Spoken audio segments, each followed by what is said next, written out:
did the whole church thing. I went to vacation Bible school when I was about 5 years old, and there's the first time that I heard about Jesus. This lady came up to me and she told me how much he loved me and that I could go to heaven someday, and it was awesome. And so I accepted God that day, and then shortly after that, my parents sat my brother and I down and told us that they were getting a divorce. I was really young, but the first thing that I thought of was that lady at that vacation Bible school that told me how much Jesus loved me. And I thought, if a God loved me so much, then why is this hurt happening in my life? That's the first time my guard went up towards God and pushed him a little bit further away.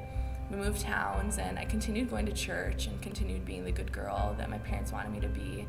But just more life experiences happened that made me more guarded. My brother took out his stress on me, and when I prayed to God for him to stop, he never did, and it's just more guarded. And when my dad lost his job, and I prayed that God would give him a new one, and he never did, and just like more guarded and just more distant. And God was just something that I only did on Thursdays and Sundays. It wasn't something personal to me.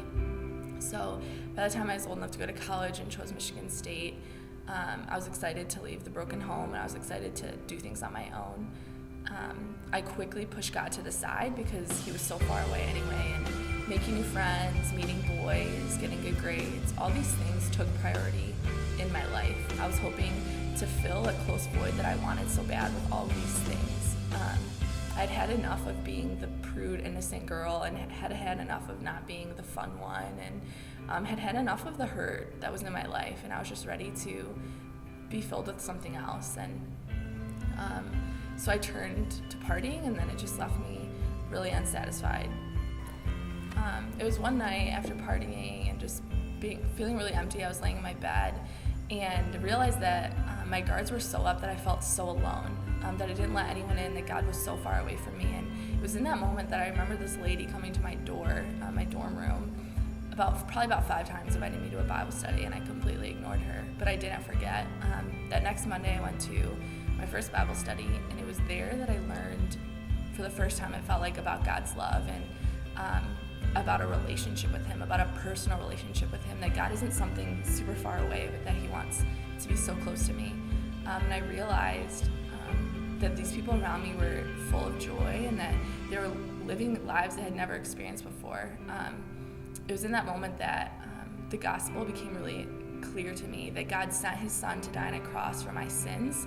And I'd heard that before, but it was at this point that I'd realized that if I let him have all my guards, and if I let him have all my hurt and my sin, and that he wants to take that he put it on his son to die for me, and he wants my life. And I realized that God and church and these things aren't just things that happen on Thursdays and Sundays anymore, but they become who I am.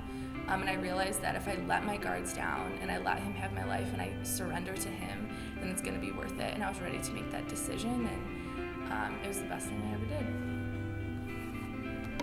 It was then that I realized how worthy God was, that he wanted all my burdens, he wanted all my pain, all my hurt, all my sins, and that his son paid the price for me, that Jesus paid the price, and that I could live a surrendered life to him, and that's what would bring me the most joy. And it's not always easy.